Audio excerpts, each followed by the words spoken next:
What's going on, everybody? Alright, so in the last video, we had tragedy strike us. We had to make a very tough call.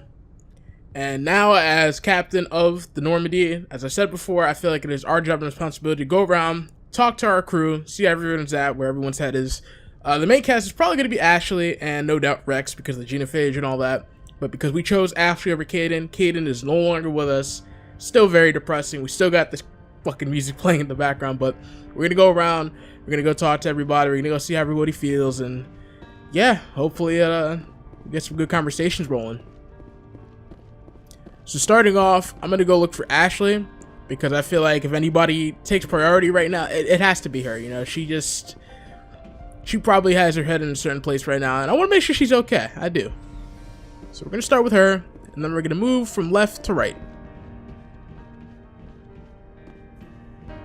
But the thing is, where the hell is she? Well, let's see what Chalk wants us to. Do you have anything new for me? Yes, Commander? Is there something you need? How did you end up serving on an Alliance ship? I enlisted right out of med school. I wanted to... Goodbye, Commander. So, Dr. Chalk once again has nothing new for me. Not a surprise at all. I guess she's like one of the least relevant characters that there is right now.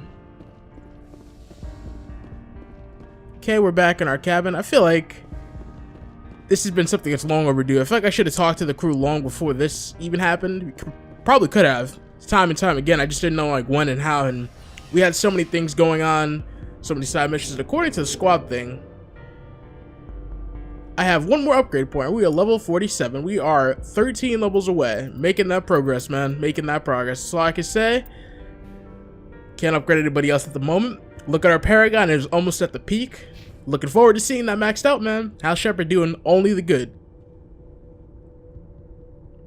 Back in our wonderful elevator. You know, I kind of like it when it's just a loading screen. Like, don't hide it. Just have a loading screen, because then it's something that gives you stimuli. Just standing here with an elevator going up and down. Like, I'm so looking forward to not having to deal with this in the Tempest.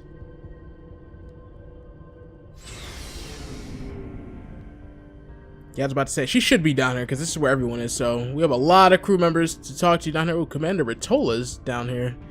That's something different. But here's Ashley. Commander, you have a minute to talk? Oh, you want to talk to me? That's ironic, because last time you kind of shrugged my ass off. What do you have to say? I keep an open door policy. If you have any concerns, lay them on me. All right.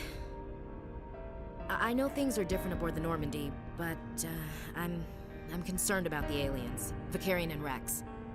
With all due respect, Commander, should they have full access to the ship? No, no, no. Oh my god, man. Out of all people, I never thought you'd be the one, Ashley, to come out with this shit. I already had to shut down Navigator Presley over this stuff, but now you too, man? Come on. They may not serve the Alliance, Chief, but they're allies. At least as far as Saren goes. This is the most advanced ship in the Alliance Navy. I don't think we should give them free rein to poke around the vital systems. Engines, sensors, weapons. You don't trust the Alliance's allies? I'm not sure I'd call the Council races allies. We, humanity, have to learn to rely on ourselves. Standing up for ourselves doesn't mean standing alone. I don't think we should turn down allies. I just think we shouldn't bet everything on them staying allies. As noble as the Council members seem now, if their backs are against the wall, they'll abandon us. You've got a pessimistic view of the universe, Williams. A pessimist is what an optimist calls a realist. Look, if you're fighting a bear and the only way for you to survive is to sick your dog on it and run, you'll do it. As much as you love your dog, it isn't human. It's not racism, not really. Members of their species will always be more important to them than humans are. These seem like deeply held beliefs, Williams. What made you think this way? My family's defended the Alliance since it was founded. My father, grandfather, great-grandmother, they all picked up a rifle and swore the oath of service. I guess we just tend to think of Earth's interests as our own. All right. I can see where your concerns are coming from, Williams. But this is a multilateral mission. You're going to have to work with aliens, like it or not. It won't be a problem, Commander. You say jump, I say how high. You tell me to kiss a Turian, I'll ask which cheek. I like that. I fucking like that. Wait. What about me? I'm curious, what does this stand for? Would you kiss anyone I ordered you to? That depends, sir. If you ordered me to kiss a superior officer, that would be a violation of the regs concerning fraternization. That would make it an illegal order. I'd be required to decline and relieve you of command. Sir. What's your opinion on the last mission? We've got a hard fight ahead. Fleets of AI dreadnoughts who've exterminated all life dozens of times over. I think the odds are against us. We have an advantage. We know they're coming and we know about their indoctrination. I don't plan to lie down and die, Skipper. Don't worry about that. But I'm infantry. Against Reapers, my rifle may as well fire spitballs. I won't have a place in this war. That's what pisses me off, not being able to shoot back. About Lieutenant Alenko. How are you holding up? Can't say I'm better. Sorry for anything I said back there. I don't want any deaths on my hands, and it's my fault. Williams, listen to me. I'm in command of this mission. I made the call, not you. He's dead because of me. It's funny. I don't have any fear of dying for the Alliance. But when I think of someone dying for me, if you don't mind my asking, how did you deal with the losses on Elysium? It was my job to get everyone out safe. I failed. I vowed not to let that happen again. Same here. I'll remember him, and I'll do better for him. Yeah. I guess that's all we can do. Thanks for the advice, Commander. We'll talk later, Williams. Looking forward to it, sir. So Ashley's doing okay. She's still a little bit feeling responsible for herself. And once again, I made the call.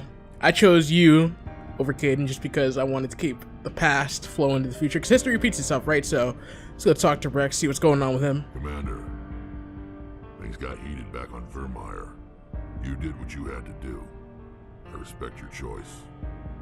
I appreciate what you did, Rex. I won't forget it. Just make sure it was worth it. Saren has to pay for what he's done. This is something I've never seen before because, of course, I didn't have Rex on the Normandy after the last time. So this is different. I like it. We'll have him soon enough. Then he can answer for his crimes. He'll do more than just answer if I have anything to say about it. So long, Rex. Shepard. Alright, we good, bro. We good. I'm glad you didn't try to kill me because that would have been bad for you. Sorry to say, but and I'll see you with Garrus. You know, Garrus didn't really do much. He's just around. Now, my thing is, when we find Liara, what she's going to have to say about all this. Commander, how are you? Why did you want to be a C-Sec officer in the first place? That's a good question. There were several reasons, I guess. Like what? Probably the same as most officers. I wanted to fight injustice, wanted to help people. I guess my father had something to do with it too. He was C-Sec, one of the best. I grew up hearing about his accomplishments or seeing his picture on the vids after a big arrest. He's taking my resignation pretty hard. That's tough, but you'd think he'd be impressed you're going after Saren. My father's a C-Sec man to the bone. Do things right or don't do them at all, he says. He thinks I'm being too rash, too impatient. He's worried I'll become just like Saren. He actually talked me out of becoming a Spectre when I was younger, for the same reasons. You were asked to be a Spectre? Well, I was targeted as a possible Spectre candidate, me and about 1,000 other Turian military recruits. I could have received special training, but my father didn't like it. He despises the Spectres. He hates the idea of someone having unlimited power with no accountability. He wouldn't like you, Commander. No offense. None taken. I suppose I can understand his concern. You can. But Saren's not going to play by our rules, C-Sec's rules. If you want to nail Saren, you need to send someone who isn't restricted by policies and procedures. Just because you can break the rules doesn't mean you should. I don't need to stoop to Saren's level to stop him. And neither do you, Garrus. I see what you mean, but I'll think about it. Thanks, Commander. See, my thing is supposed to get like a codex thing every time I talk to somebody. So I'm going to go back to talk to Rex real fast. Just because I feel like I was missing a little bit of dialogue with him. We've got Saren on the run. Or, hold on. It won't be long now. Saren's good, but I'm better. Good. He's rotten. To the core. I could tell as soon as I met him. Why didn't you tell me this sooner? I would have if I thought it was important. I think I'd like to hear about it just the same. This was a while ago. A bunch of mercs were bragging about a job out near the edges of the Terminus Systems. They said it paid well and the boss was never around to ride them. They said he was looking for more men, too. So I checked it out. I didn't know Saren was openly recruiting mercs. It wasn't that open, and he only showed his face once. We'd been raiding ships in the area for months when we took out this massive cargo freighter. Our biggest haul yet. I was on board checking bodies for valuables, looking for some extra credits. That's when I saw him. What did Saren want with the ship? I don't know what he wanted.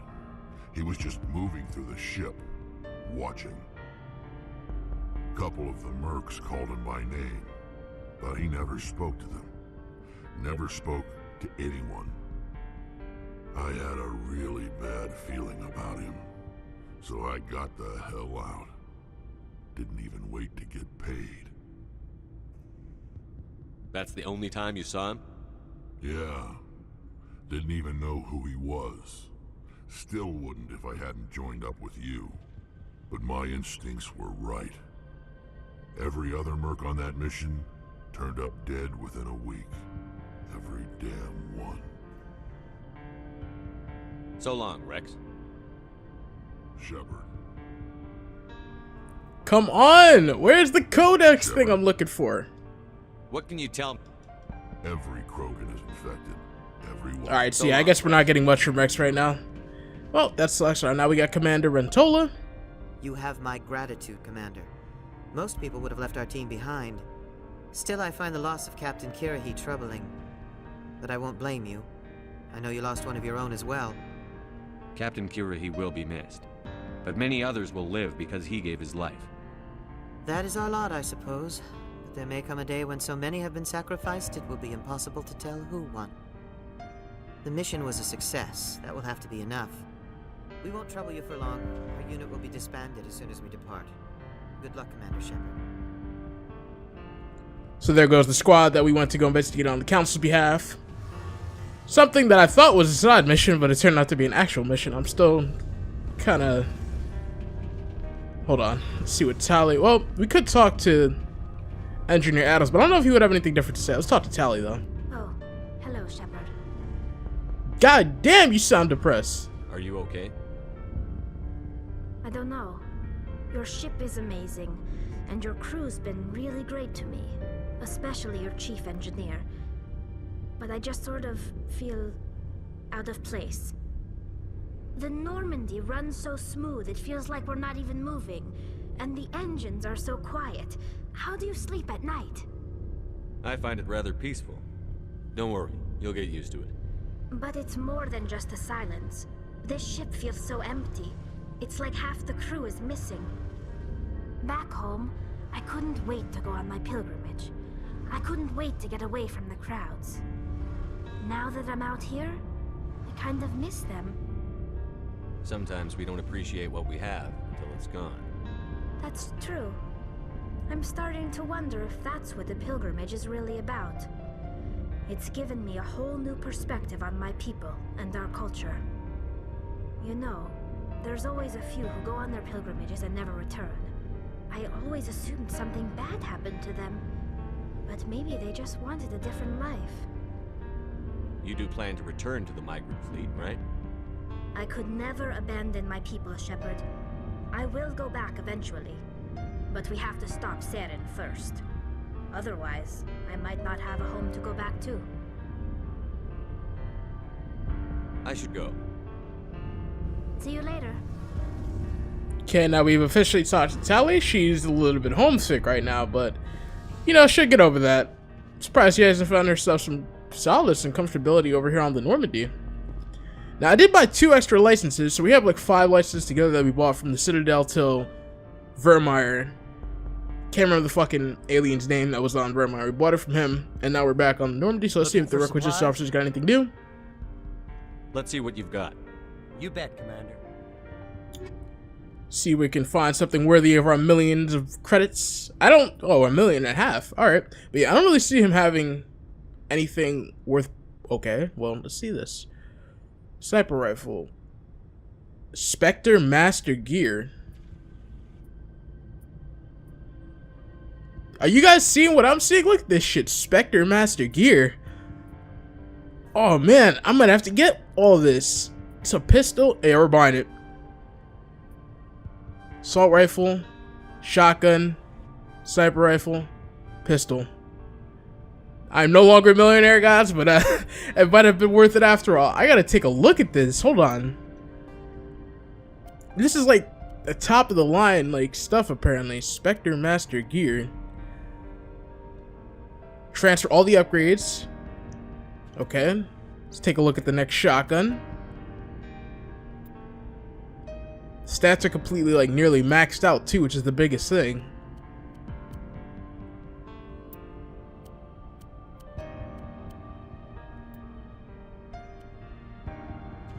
Holy shit, man. Look at the damage on all these things. 336, 320, 256, but I feel like, because you can tell there's different variations to these weapons even, but still, like, and then the shotgun, 320, and I just modded out everything, like, oh my goodness. Oh my goonies! Hit the fucking lotto right there, man. Alright, so we talked to everybody down here on this side. I'm gonna go talk to Joker real quick and see if we can find Liara so I can speak to her as well, and then that's probably gonna close this out. Chakwas is just, you know, a repetitive person. Tali, she's feeling a little bit down. Ashley, I think I just finally got her over blaming herself. You see, this is what I live for right here, to be able to go around in between missions and just, you know, this is one of the days where I could say I don't feel like getting shot today and not get shot, you know, just go around and talk to people. So it all works itself out a little bit, but I'm no longer a millionaire. I actually do feel a little bit kind of sad about that, but it was for a good cause, I suppose. I needed to get those better weapons anyway. It was only a matter of time. Okay, yeah, we are not going the right way. Let's go up to talk to... Wait. Yeah, Chakwas is in there. That's like the captain's quarters over there, I think. Let's go up a level, see if we can find Liara, and then we're gonna go talk to Joker, the jokester.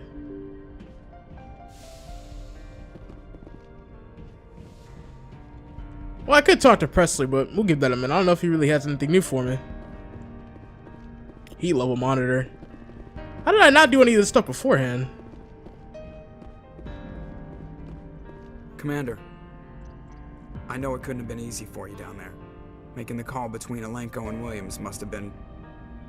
I'm sorry, sir. I don't know if I could have done it. There is no right choice for something like that. I just hope I never have to go through it again. No, I'm not blaming you, Commander. I'm just... I mean, it's hard, you know? Saren's still out there, Joker. Hold it together. We need you. Don't worry, I won't let you down. I want to be there when you make that son of a bitch pay. Well, Joker, if it makes any difference to you, man, we did manage to slap him in the face right quick. I'm very pleased at how that went. I'm sure it felt good. Punched him right in the face. Alright, now let's go find Liara. I don't know where she's at or where to find her. I'm gonna go start from the council room over here. That's what I'm gonna call it. It's like our little meeting place. Okay, so she's not in here. She was told to go down to Well, let me go back, as a matter of fact.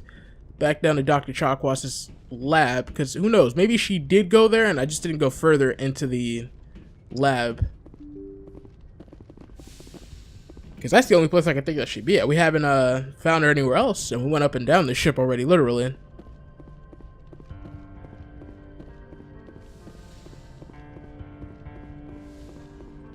Yep, my speculation was correct. She's back here.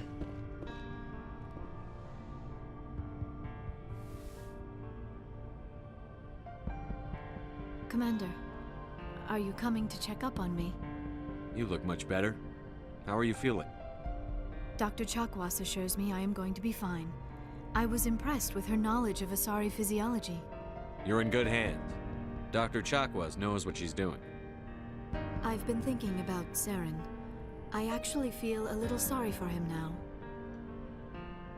You know, at first hit, you're thinking, why the fuck? But then again, he technically is not in control of his own command, so we'll rock with it. He's become a slave to the Reapers, and he can't even see it. He is trapped inside his own mind. Part of him senses his identity slowly being swallowed up by Sovereign, but he is powerless to stop it. I wonder how he first fell into Sovereign's trap. Did he think he could somehow stop the Reapers from returning? Or was he simply driven by a lust for power and glory? The world may never know. Whatever Saren's reasons may have been, they're long gone now. He has to be stopped. Yes, I suppose you're right. He may be Sovereign's victim, but he is also a threat to all life as we know it. Let's not spend every free minute talking about Saren. It is bad enough we are chasing him across the galaxy. Tell me about yourself, Liara. Me? I am afraid I am not very interesting, Commander. I spend most of my time on remote digs, unearthing mundane items buried in long-forgotten Prothean ruins. Sounds dangerous. And lonely. Sometimes I would run afoul of indigenous life forms or stumble across a small band of mercenaries or privateers, but I was always careful. Until the Geth followed me to Artemis Tau, I never found myself in any situation my biotics could not handle. As for the solitude, well, that is one aspect that most appealed to me. Sometimes I just need to get away from other people. You don't like other people? I suppose it comes from being a matriarch's daughter. People expected me to follow in Benezia's footsteps. They wanted me to become a leader of our people. Matriarchs guide their followers into the future. They seek the truth of what is yet to come. Maybe that's why I became so interested in the secrets of the past. It sounds so foolish when I say it out loud. It sounds like I became an archaeologist simply to spite Benezia. All children rebel against their parents. It's a natural part of growing up. You share the wisdom of the matriarch, Shepard. That is exactly what Benezia said when I told her of my decision. But there was more to it than that. I felt drawn to the past. The Protheans were these wondrous, mysterious figures. I wanted to know everything about them. That is why I find you so fascinating. You were marked by the beacon on Eden Prime. You were touched by working Prothean technology. Sounds like you want to dissect me in a lab somewhere. What? No! I did not mean to insinuate. I never meant to offend you, Shepard. I only meant that you would be an interesting specimen for an in-depth study. No, that's even worse. Calm down, Liara. I was only joking. Joking? Oh, by the goddess, how could I be so dense? You must think I am a complete and utter fool. Now you know why I prefer to spend my time in the field with data disks and computers. I always seem to say something embarrassing around other people. Please, just pretend this conversation never happened. I'd like to know more about the Asari. We were the first species to discover the Citadel. We were instrumental in forming the Council, and we always strive to be the voice of peaceful cooperation in galactic disputes. My people believe we are all part of a single galactic community. Each species contributes something to the greater whole. Although we seek to understand other species, it seems few of them seek to understand us. The galaxy is filled with rumors and misinformation about my people. Like what? Most of the inaccuracies are centered around our mating rituals. My species is monogendered. Male and female have no real meaning for us. We still require a partner to reproduce. This second parent, however, may be of any species and any gender. I don't understand. Your species can mate with anyone? Mating is not quite the proper term, not as you understand it. Physical contact may or may not be involved, but it is not an essential element of the union. The true connection is mental. Our physiology allows us to meld with other beings. We can touch the very depths of their minds. We explore the genetic memory of their species. We share the most basic elements of their individual and racial identities. We then pass these traits on to our daughters. It is how we learn to grow as a species and how we develop a greater understanding of other races. What happens to your partner after the union? Every relationship is different. Some unions are a single encounter with both parents parting ways afterwards. Others can be more long-term. Sometimes an Asari and her partner will stay together for many decades. Do you know who Matriarch Benezia chose as her partner? She rarely spoke of her partner. Though I know my father, if you want to use that term, was another Asari. I thought you always needed another species to serve as one of the parents. Think about it, Shepard. If we were not able to mate with our own species, we would have died out long before we ever mastered spaceflight and left our homeworld. Union with our own kind is no longer common, not for the purposes of reproduction. Most Asari believe it weakens our species. Asari daughters inherit racial traits from the father species. If both parents are Asari, then nothing has been gained, or so conventional wisdom would hold. I am what is sometimes called a pureblood. Though no Asari would ever be cruel enough to say the word to my face, it is a great insult among my people. It is possible Benezia's partner was embarrassed by their union. She may have been too ashamed to publicly acknowledge me as her offspring. Now I understand. So the Asari require genetic diversity, or special diversity, if you would, because she can't go with the same species, because otherwise it's considered inbreeding, I guess, in a way. That's what I'm gathering from this so far. Maybe she wanted to meet you, but couldn't. Something could have happened to her. Maybe she passed away. You might be right. I hope you are. But I have no way to know for sure. Benezia never spoke of her partner. Whatever happened, it caused her too much pain to dwell on it. She raised me by herself, though that is not uncommon. Many Asari raise their children alone, particularly if the father species is short-lived. Often the partner will pass on long before the child reaches maturity. You Asari live for 1,000 years. What happens when your partner dies? Few sapient species live as long as my kind.